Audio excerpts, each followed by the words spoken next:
Hello everyone, Brian Fraser here with Autobot Healthcare, coming to you with another Motivational Monday.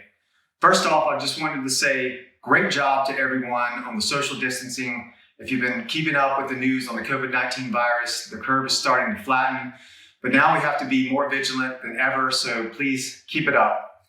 On my last video, we talked about how we would discuss how you can do some strength training exercises by just using some everyday items in your house. So before we get to that, I first wanted to remind everyone that any good exercise program involves a warm-up, a stretching session, the actual exercise routine or workout, and then more stretching. So I'm not going to focus on the warm-up or the stretching today. I just want to focus on the strength training exercises that we're going to talk about.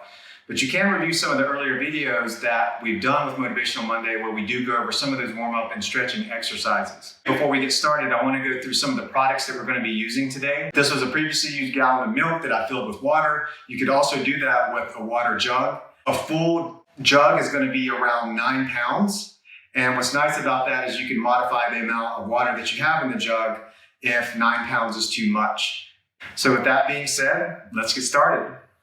But you're going to grab each one of the jugs securely by the handle. Now I'm using a bench here, which a lot of you may not have at home, but just know you can lie prone on the floor. You can just lie on your back. You can put down a pad or a towel on the floor and do the same technique that I'm going to show you now, because I'm going to stop my arms at about parallel to the ground anyway. So you're going to lie back with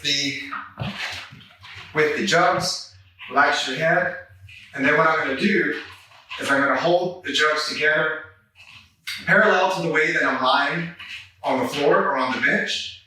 And then I'm simply going to slowly lower my arms till they're about parallel to the floor.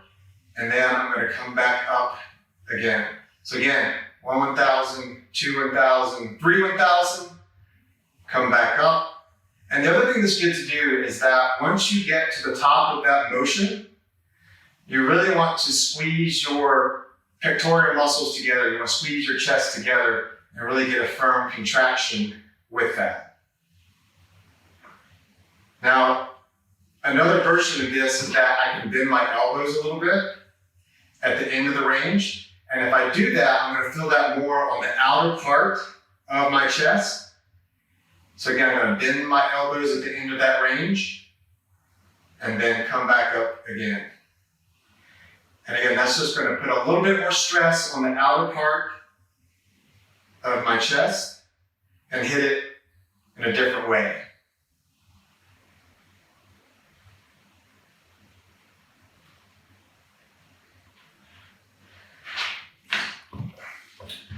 And that's it.